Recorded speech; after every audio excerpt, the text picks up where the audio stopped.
either be a positive guy or a negative guy. A positive mindset and attitude doesn't guarantee you anything, but a negative one does. And you got to have the right kind of mindset going into training camp. And I really like, where our football team is. Obviously, we'll see. Everybody will be excited tomorrow for practice 1, but practice 17, 18, we'll see where we are. But to this point, I've been pleased with the attitude and the mindset of our team moving forward. We got an opportunity to get better every day because you never stay the same. You either get better or worse. And our guys have that mindset, and I think really understand what we've got to do. Team and individual goals are great, but not understanding how we achieve those goals and the work that it's going to take to achieve those goals. If you don't understand that process, then it doesn't matter. And I do like the work ethic and the culture of our organization and where it is right now. We've got a staff of 10 assistants and myself that have won 27 conference championships and 10 national championships. So we understand how to win. We understand to get where we want to go, and we need to have a buy-in from this football team and understand it's going to be a difficult physical camp, violent camp, and that's what you got to do to be successful. But looking forward to getting started. Going into camp, if you just had to ask me, concern-wise personnel, not maybe concerned, but interested to see some position battles, the first thing we've got to do is get the young guys ready on both lines of scrimmage up front because they're going to have to play. And a lot of these guys either have been here and haven't played or have just stepped on our campus. And we've got to get those guys game ready for September 1st. That's really important, and that's a critical thing we've got to get accomplished in camp. The safety position. Stephen Montak's the only guy that's really played in a college game at that position. So there's some concerns there. Again, I like our ability. I like the talent level. Just haven't done it. So that's obviously a question mark for you. Quality depth at the linebacker position. I like our talent. I like our ability. Just haven't done it. So we've got to get those guys game ready moving into our season. The competition is going to be fun to watch at running back, receiver, and tight end because I think we've recruited well at those positions, and I'm looking forward to see the competition in those guys and in those position groups to see who's emerged as we move through camp. Obviously, we got to find a place kicker in that competition. We'll run through camp and a punt returner. And I think the talent and the ability is there, and certainly the competition to me and guys having to strain every day is going to create consistency in their performance, which will make us a better team. Injury front-wise, Brad Johnson and Eldridge Thompson will be limited day-to-day with hamstring from the summer. But both of those guys, I think it's just going to be a couple days. I do not think it's going to be a long-term deal. Levante Valentine's got a strength in his knee. I'm hoping to get him cleared by the middle to end of camp. So he'll be cleared for contact. Jabari Ellis had a scope on his knee. Again, I think it's going to be 3 or 4 days before we get him back. I do not think it'll be long-term. And JT Ebay with his hip, hoping to be cleared to the middle of camp. To get him ready for the opener. Chad Terrell is ahead of schedule with his knee. And probably looking at middle of September, 1st of October to be completely cleared there. 2 guys that will be non-contact, Ben Osbury had knee surgery. I also have put Ben on scholarship, a guy that had a fantastic year for us last year and going into his senior year, certainly deserving in how he played for us last year, but he'll be non-contact till probably middle of camp. And Josh Van had shoulder surgery there from Tucker High School, and he'll be cleared probably about middle of camp as far as for contact. And after that, open up for any questions. You raise your hand, we'll get a microphone to you.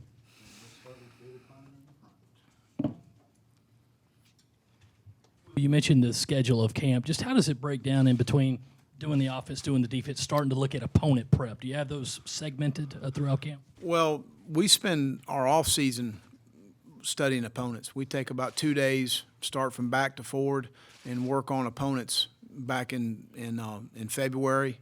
As we're watching we finish our cut-ups from the season as we study ourselves.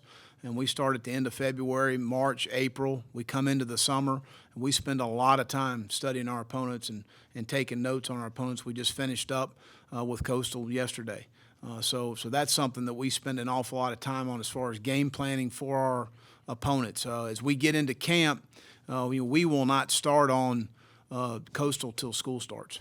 We'll spend time working on South Carolina and focusing on ourselves. And that was one of the big things I talked to the guys about in the meeting today. Is it's not about any opponents right now. It's about South Carolina. It's about us getting better and improving every day. Hey, well, Becker, you've said over and over again that this team hasn't accomplished anything yet. I'm wondering what that mindset does for the coaches and players. Do you think you get a better a better buy-in by preaching that message year after year? Well, I don't know that. I just think that some people can call it negative. I call it being realistic. It's where we are. And we want to win the East and win our state every year. That's our goal in our program from year 1 to year 3. And we haven't done that yet. Has Josh Belk joined you yet? Yes, Josh is a part of our team. Has he filed a waiver with NCAA? We have filed a waiver with the NCAA. How does that process work? What's the timetable? Do you have? Are There you is- optimistic? Do you have any feeling there? Again, I think that obviously they've been very much more lenient in transfer situations. I think Josh has got a very good case for that, and Chance Miller in our compliance office is working diligently to get that waiver request to the NCAA, and there is no timetable. And he'll jump in, and you'll practice him as if he's going to be eligible until Absolutely. you feel. Absolutely. find out. Coach, what was the mindset or the thinking behind moving Zack Bailey over to left guard, and how do you assess Blake Camper and what what you expect from him? Well, I think Blake has really changed his body since he's been here from the last year. And when Zach was injured last year, he played very well at the right tackle position. So he earned the opportunity. Zach played well at the right tackle position. We were not displeased at all, but it's all about getting your best 5 on the field. And Zach, we felt going back and looking at it, was a more productive guard inside as far as movement and things to continue to try and get more surge on the line of scrimmage. And to get our best 5 on the field right now, that's where he needs to be. He also would be a center as well, backup center as well. Well, what differences, if any, have you seen in Debo's attitude since coming back off the injury? Is he more focused, even more committed, more confident about what he can do? No, not really, from a standpoint, because he's a guy that practices the right way since I've been here. He goes after it all the time. That's why he's a good player. I mean, God's blessed him with a lot of ability, but one of the abilities that he's been blessed with is work ethic. The guy works extremely hard. I think anytime as an athlete, when something's when the game is taken away from you, it maybe personally it means a little bit more to you, but his work ethic's always been outstanding. So I don't really see a change in that, and he's really attacked this off season, and we're looking forward to getting him the ball.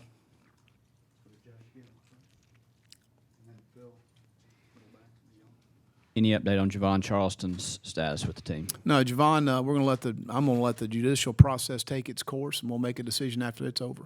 Do you have a timeline on that? Do you know when that might be?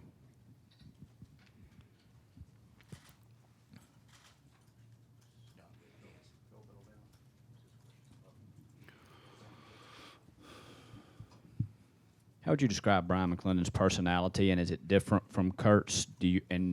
Does personality something that plays into play calling, do you think? Well, I think it certainly does. I think Brian's a very upbeat, aggressive mentality, and I think he's done a really good job with our players since he's been here. Number one, as a receivers coach, and changing that room, and the production and the development in that room has been outstanding. And since he's taken over as coordinator, going all the way back to the bowl game, has done an outstanding job with our players. But I would describe him as more of an up-tempo, aggressive mindset.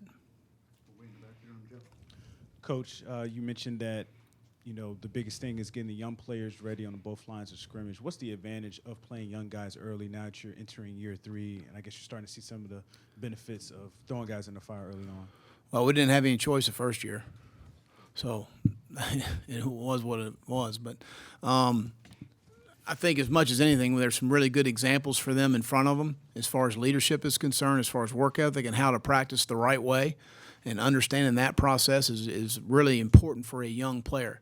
So when you have a young offensive lineman and they see the way Donnell Stanley and our offensive line go about their work ethic, and a young defensive lineman sees Dennis Wanham and our defensive lineman, the way they practice, I think that's really, really important and a great example for a young player. For evaluating punt return options, will you guys go live at all, and who are some of the main candidates? That's actually, it's funny you asked that. We are going to have some live coverage.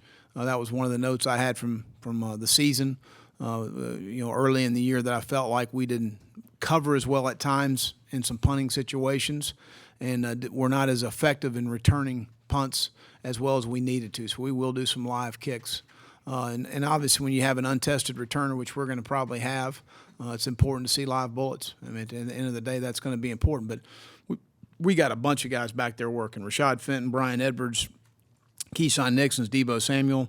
We've got a bunch of guys that are going to be up for the job. And the number one thing is at the end of the play, we've got ball possession. You remember the first year? Oh, yeah. Yeah, me too. So, wow.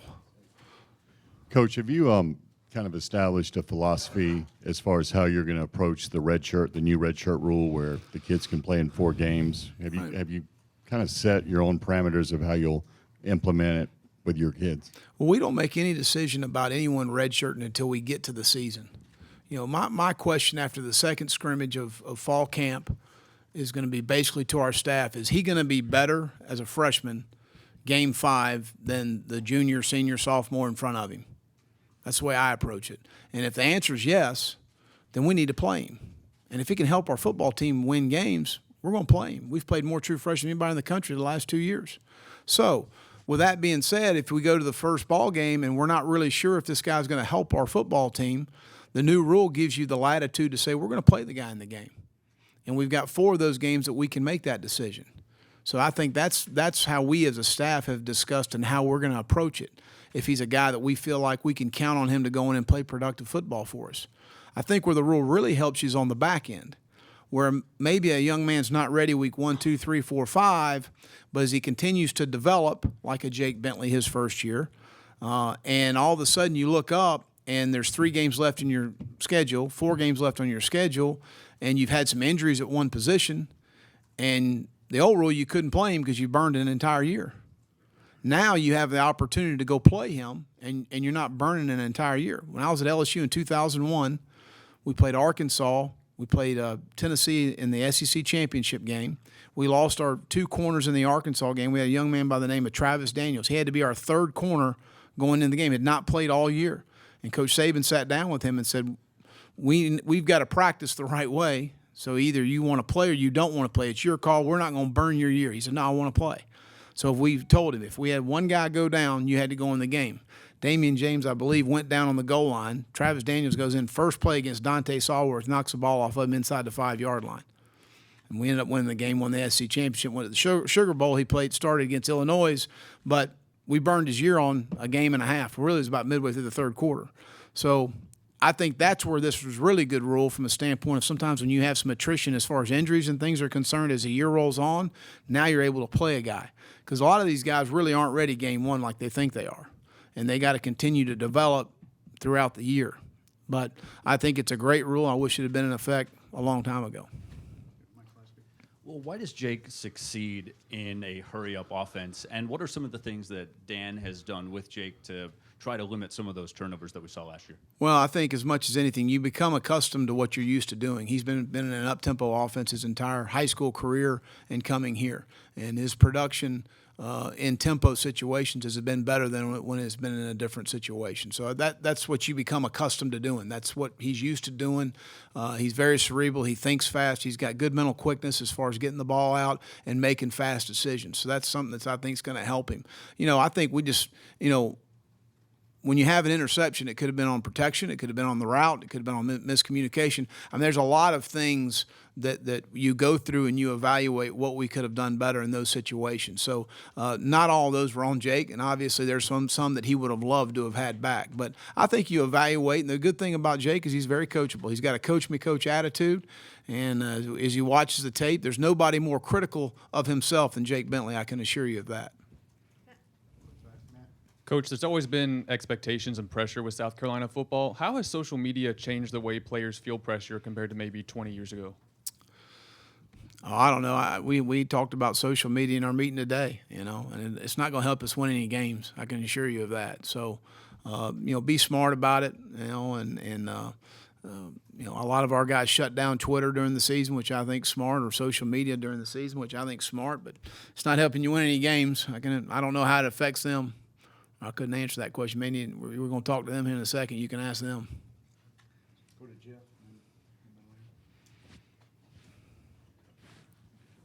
Are there 2 or 3 or maybe 4 true freshmen that you are most anxious to see and that you go into camp thinking? I'm anxious to see every single one of them. Are there some though that you got in your mind already that they're going to have to they're going to play? I've been doing this over 20 years, and I've gone into over 20 years of training camp, and in my mind had an idea of who I thought was going to help our football team and is going to play a bunch for us. And you know, these guys go through so much. New coach, new system, new atmosphere. They got stuff going on at home. I mean, they're going through a lot. And they come on our campus, and a lot of times playing as a freshman, a lot of times has nothing to do with ability. It has to do with maturity. How they mature in a situation, how they come on campus and handle themselves, how do they get along with their teammates, how do they get along with their position coach. I mean, there's so many variables that I think affect a guy playing, and a lot of time it has zero to do with ability. So I'm excited about seeing all of them play, and we'll determine who's going to be helping our team as we move through training camp. Coach, can you talk about the addition to Coach Werner to your staff and what you're excited about him bringing to our offense? Well, a wealth of experience on the offensive side of the ball. I think you track Dan and you look at his development of the quarterback position is as good as anywhere in the country. You look at his background offensively, it's vast. I mean, from a two-back, looks at Miami and the operation there to developing more of an up-tempo attack at Ole Miss, which is what we are moving more to as far as dictating the tempo of the game. So his wealth of knowledge at the quarterback position and then offensively with different backgrounds of things has been really a good help to our offense. Well, how has Jake developed his leadership skills this offseason? Have you gotten some good reports about what he's done in preparation of this training camp? Well, I don't know that,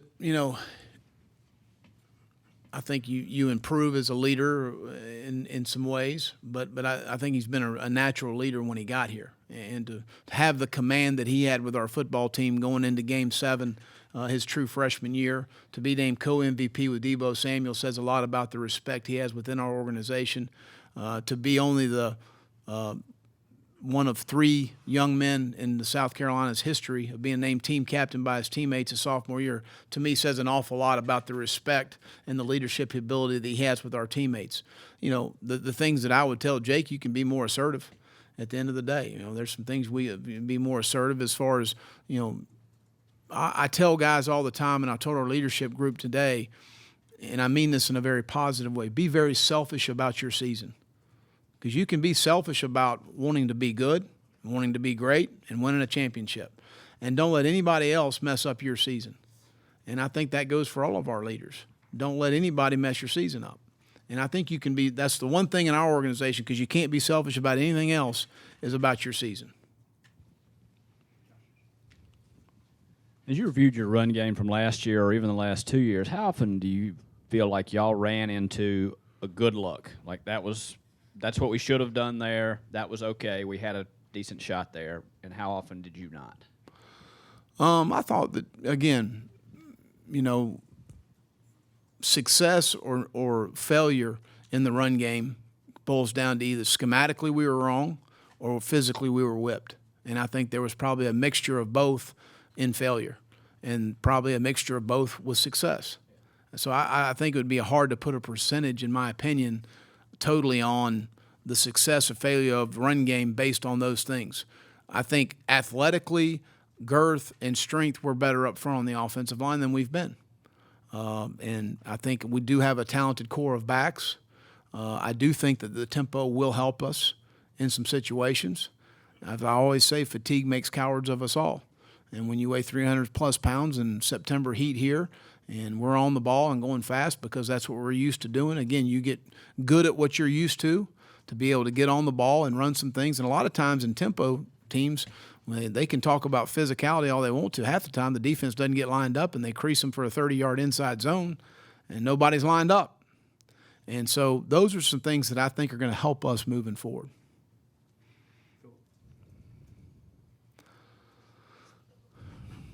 Thank you. With the Urban Meyer situation unfolding, how do you, as the head coach at South Carolina, deal with being totally transparent, forthright, and honest with issues with your coaching staff or players of the violence nature or anything illegal that could occur within your program? If you see something, say something. And that's our motto around here. Told our staff again today, and I've told them multiple times since I've been at the University of South Carolina. We are very transparent in everything that happens within our organization. We know exactly who to talk to, whether it's Dr. Carl Wells on campus or Judy Van Horn within our athletic department when we feel like one of those situations arises. So our players understand that, and our staff understands that. Well, other than Jake, what did you see from the quarterback room this past spring? And even though none of those guys have played, what do you think about the depth at that position? Well, I feel good about the ability and talent level. Michael's a guy that's the game has slowed down to him. You know, our first year he never got a snap because he tore his labrum in his shoulder. So him coming back now, and Mike throws it extremely well. And he can run our offense, and we can win football games. And I got a lot of confidence in him. Jay and DeCarrion are both guys that are tremendous athletes that give you a lot of different things with their legs. We've got to continue to come on in the decision-making as far as the RPOs and things and in the throwing game. That's where they've got to continue to make some strides. And again, I'm not displeased with anyone.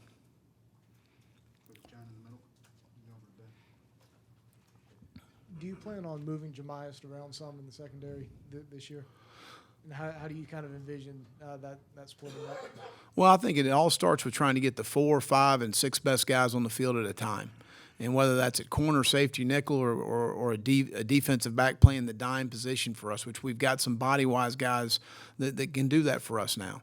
But we got to find out how to get the best 4 out there. Right now, we think playing jam at safety gives us that opportunity. You know, Taven Jackson's a guy that's going to be able to play safety. He can play nickel. He's also a guy that can still play the corner position because it's not about the next guy on the depth chart. It's about putting the next best player in. So we're going to expose the first 2 weeks as much as we can to our players to make sure that they can play multiple spots.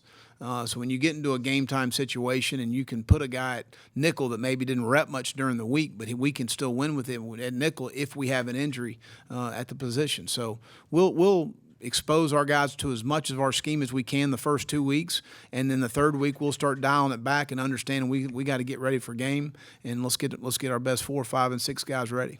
What traits does Jemias have that you feel like will make him excel at safety? Well, he's got really good instincts in man and zone. He's got outstanding instincts. He has a tremendous work ethic. He's extremely bright, and he works really hard at everything he does. He's improved his communication skills, and that's got to be critical for you at the safety position because we've got to be in concert back there as far as the other safety is concerned, the nickel and the corners, and a lot of communication with our linebackers. So we put an awful lot on our Mike, and we put an awful lot on both safeties in our defense from a communication standpoint. But he has all the characteristics you need. He can play in the deep part of the field. He can judge the ball. He can finish on plays. He's a solid tackler in the open field especially. He's a good blitzer. So there's a lot of traits that he have that point that he would be a very good safety.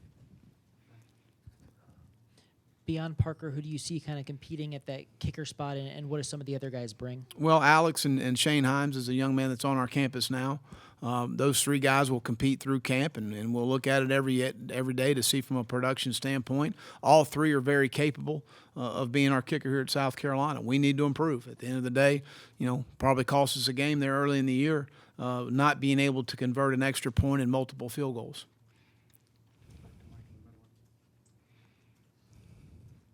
What have you seen from DeCarrion Joyner, and any chance that he sees the field in certain special packages this year? Well, again, that'll be determined in training camp. At the end of the day, we need to be productive as an offense, and if he's one of our best 11 offensively, then certainly there's going to be an opportunity for that, and that has yet to be determined until we work through camp. What I've seen with DeCarrion is a guy that's got off-the-charts leadership ability that positively affects everyone around him. You can see why at 15 years old he won the state championship at Fort Dorchester High School right here at Williams-Brice, because he has the uncanny leadership ability to positively affect everyone around him. He has that kind of charisma, and that's certainly what you want at the quarterback position. So, again, we're excited about him, and we'll see how it works through camp. And if he can help us win football games, and that goes for Jay Urich, that goes for everybody, and that's not just for DeCarrion. Coach, you were talking about the secondary communication and all being in concert. How do you handle graduate transfers like Nick and JT and having to maybe move them along with more urgency given it's their final year? Well, I think both guys, first of all, are extremely bright. And you can see that when we had some meetings during the summer, which now by NCAA rules we're allowed to do. So extremely bright guys that can learn what we do.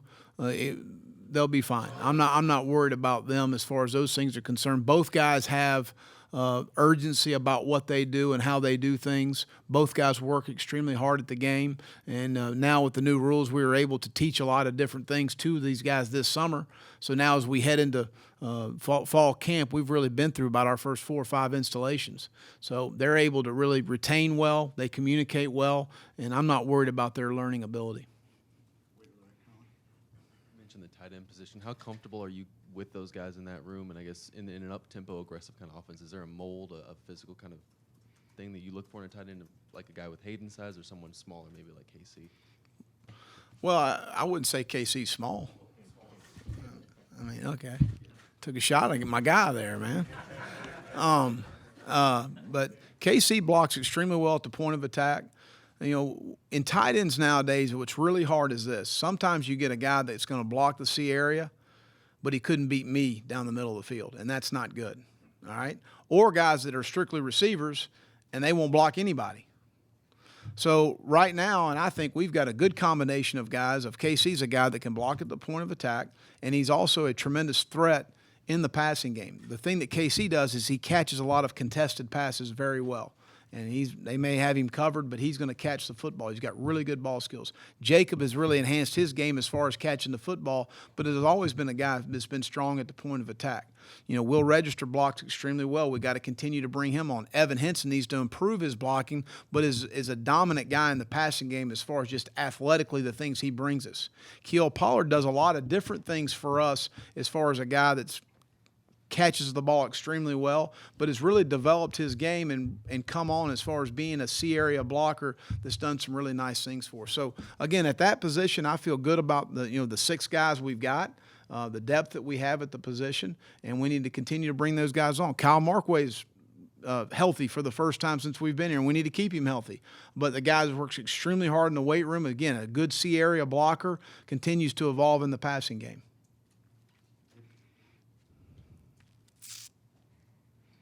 Well, a lot of talk last year about Javon, shedding that weight and being able to play through that. Now that he's at a good weight, and what do you expect from him this season, and how capable is he of getting that? Well, I think just continue to develop yourself as a player. And, the guy's been through an awful lot as far as being at Goose Creek, going to Jones, battling through all that, getting here, coming in at 340 and working himself to, in the middle of the year, became a really good defensive tackle. And I just think continue to develop, stay hungry. I challenged him in the offseason he's got to get stronger, and he's gotten stronger. He has worked extremely hard. But everything we've challenged him with, everything we've asked him to do, he does.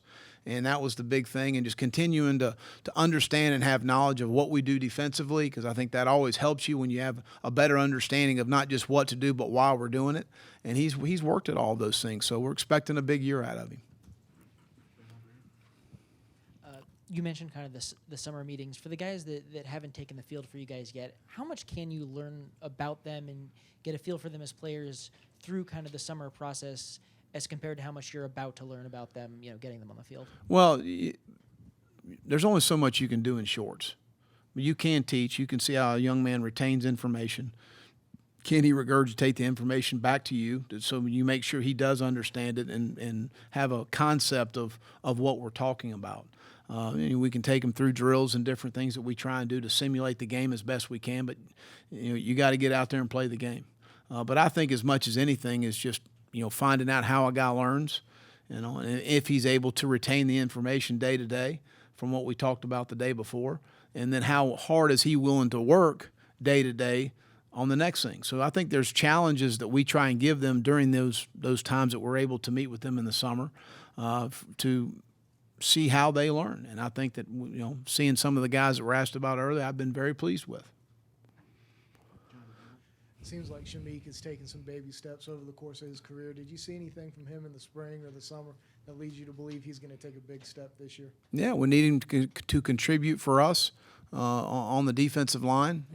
For us to be able to play Kiara Thomas both inside and outside. Shamik's a guy that's got to develop for us to play defensive end for us, and I thought he's made good strides for us. He needs to continue to. Will, does TJ take over that playmaking leadership role on defense maybe that Sky had while he was here? I thought he played pretty good last year. I mean, hey, take another shot at my guy, man. You guys are out today, huh? Man. But TJ played well for us last year. TJ made all the calls for us last year. TJ, you could say was the vocal leader last year and is again this year. But he's played really good football for us. He has the right kind of demeanor and mentality that I want at Mike linebacker. But a guy that's extremely bright, smart, practices the right way, positively affects the guys around him. But I've been very pleased with TJ and his leadership and his development since he's been here at South Carolina. I'm expecting a big year from him. Now that you've been through a year of the early signing period, do you adjust how you recruit in season? Is it more younger guys maybe set up official visits in the spring and summer, or do you like now that you've been through a full season of the early signing period in December and how you have to recruit during season? I don't think it matters if I like it or not. I think we're here. It's here to stay. So it is what it is. I mean, I don't. We had some spring visits that I thought went fine, and that's part of where we are now. I think the recruiting calendar has moved up. More decisions are being made earlier. It's tough with the dead period in July because you don't get them 4 days before August 1st, and it's dead again. So now, if you didn't get them on campus late July or June, you don't see a guy again until September 1st, which is difficult. I think the official visits, you try to make them as effective as they, based on the prospect, and I don't think it's all. If a guy is from further away, I want him to experience Williams-Brice Stadium. That's one of the attractions to come and play football here and still be able to see our academic environment, our social environment, our spiritual development. I mean, all of those things to be able to still do on an official visit during the season. If a young man is closer to here, I don't really want to official him during the season. I'd rather wait till December or January and official him then because they can come to as many games as they want to. So I think it's all based on the prospect and based on what we think and the prospect think and maybe the family and the people that are helping him make a decision on when is the best time to bring them on campus. I don't like officials during the season as much because I don't get to spend as much time with them. I'm a little concerned about something happening on Saturday afternoon. So it's a little tougher during the season, but we make it work, and our staff does a really good job of adjusting to those visits. Coach, you mentioned the excitement to start training camp at the start of this all. When you look into a camp and think of the goals that you run through in your experience, seeing what you've gotten out of a team then at the end of the season, what are the highlights of what you look for that separate squads from others in the past? Well, I think just the day-to-day focus, daily focus on meetings, daily focus on walkthrough, daily focus on practice, improving every single day. The positive mindset of coming to practice every day to improve. Those are all things to me that are intangible qualities that good teams have. The good teams understand how to compete, how to practice the right way. We're going to talk about our practice tempos tonight and how we practice. I think that's essentially important to understand. You can't be on the ground. I mean, all those things to me are really important to have the kind of team you want to have, and those are the characteristics we look for. Will, compared to a year ago, in your overall vision of where you want this program to ultimately be, how much farther along would you describe your own feeling about it? Is it right now from where it was at this exact time last year? Well, we're a lot better than we were our first year. It's not even comparable. We've made tremendous progress. We've got better players in our program. At the end of the day, recruiting is the lifeblood of your program. That's the most important thing you do, and it's three-pronged. It's the evaluation process of it. It's the recruitment and then the development. And I think our staff does an outstanding job of developing guys when they get on our campus and coaching guys. And I think that's been pretty evident to see each year young players playing at a very high level. That says a lot about our staff and also the commitment of the young man. But we've made progress, and I'm excited about this football team. I mean, I see a lot of the intangible qualities that you need to have a good team.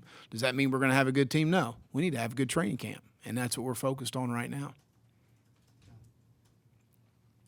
You mentioned earlier that you had made note from last season that you wanted to go more live and punts this year. Did you? Can you share with us any other notes that No. you may want to change? No. I think there's just, there's some, different things you tweak a little bit every year. I think when you go through your tape from the previous season, you evaluate. My whole deal with our coaching staff is put the guys in situations to be successful. If the guy can't cover a bucket of water, we don't be playing man-to-man. That's not very smart in my opinion. So we got to put the guys in situations to be successful. And I think the evaluation of our players by our staff, the evaluations of our scheme and what we're doing, are we putting the guys in the best situation to be successful? We've tweaked, here and there on both sides of the ball and in special teams. And then I look at practice-wise of what we're doing. Is it taking advantage to help our football team be the best it can be? And if it's changing up some periods of how we do things, then that's what we're willing to do. But I think you've got to continue to evolve and self-evaluate all the time and be willing to get out of the need to be right. You don't have to be right all the time. You can look back and go, you know what, that probably was a mistake. We need to look back at that and go through that. And I think that we got a very good staff that's, they're not a bunch of yes guys. They're willing to tell you we need to look at this a different way. Now, I've got a much different perspective than they do because I'm looking at the big picture. I'm not just looking at it from an offensive perspective or defensive perspective. I'm looking at it what's going to help our football team. But again, I think you take input from your staff and the people you trust. Well, getting back to social media for a second, you get fans pretty excited when that Spurs Up moniker goes out. Right. How did you guys come up with that, and what kind of feedback have you gotten from supporters about when they say it? My wife came up with Spurs Up. We're in the Big 12, and everybody's got a hand signal. And they got a saying, And she said, we need one here. So I said, what do you want? She said, Spurs Up sounds good to me. I said, that sounds great to me. So wanted to have a way to let our fan base know that a young man wanted to be at South Carolina, and so we kind of came up with that. It was her idea, and we've kind of run with it. And I think that people obviously are, especially Gamecock fans, are excited whenever they see that and excited about an addition to our family. With the new rule in the NFL about avoiding leading with the crown of your helmet, what's your opinion on it? How do you coach it better here in college? And what do you think? Do you think your guys did a good job of avoiding that on the field last year?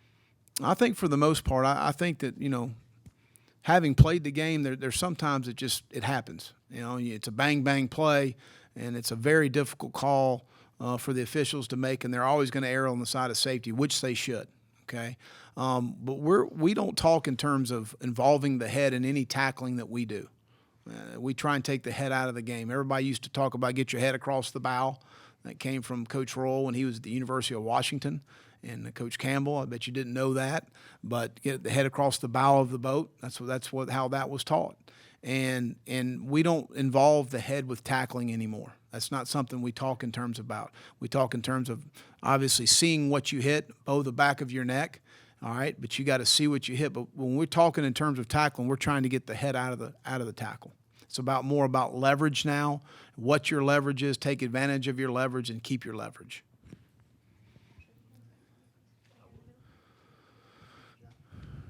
Coach, can you talk with us for a moment about the defensive line prospects that you've got in and then about your defensive line overall for this upcoming season? Well, I think that, we talked about Javon a little earlier, but has been a good inside player for us. Kiara Thomas gives us a lot of position multiplicity from a guy that can play end, can play tackle, can play nose. Kiara's up to about 280 now, but he's gotten stronger. He's in good shape, and I like where he is. Kobe Smith, I thought, had a really good spring. A guy really developed himself and is a very dependable guy. At end last year, Aaron Sterling had a fantastic freshman year for us. He played extremely well, especially late in the year. Shameik Blackshear continues to make strides where we need to, he needs to be able to guy that needs to get more snaps for us this year. Dennis Wanham can play the buck and in for us. He gives us a lot of position variety there. Bryson Allen Williams probably is our best edge rusher. Really hurt us last year when we lost Bryson. We lost a lot of speed off the edge and a guy that can really threaten a tackle with speed. But he's a guy coming back that will play the Sam and the buck for us. Danny Fennell, I thought, as the year wore on, and played an outstanding game against Michigan in the Outback Bowl, made a bunch of plays for us. Brad Johnson, a guy that started for us last year in some games in our Rabbits package. So all of those guys that have been here, we're excited about. And again, the younger guys, I want to see them develop in camp. Some of them were here in the spring with us. Tyreek Johnson did some nice things. J.J. Mbari did some nice things. And we'll continue to see which of those guys can develop and help our football team.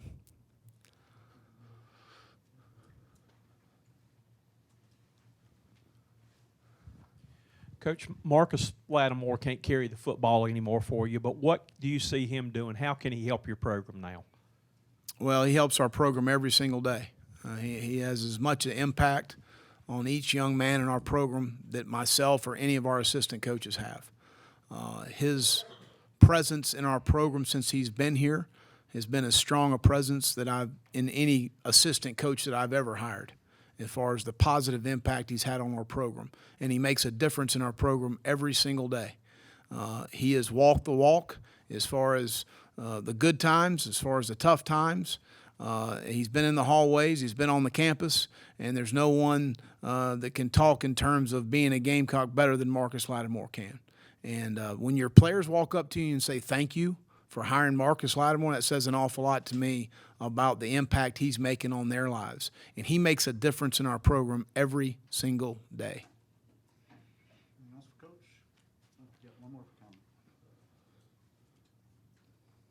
For DJ Wanham in his game that you'd like to see this season? Well, DJ's really challenged him to continue to improve his strength, to continue to get separation. Some of the 300 plus pound guys that have more girth on them, to be able to hold the point better at the point of attack.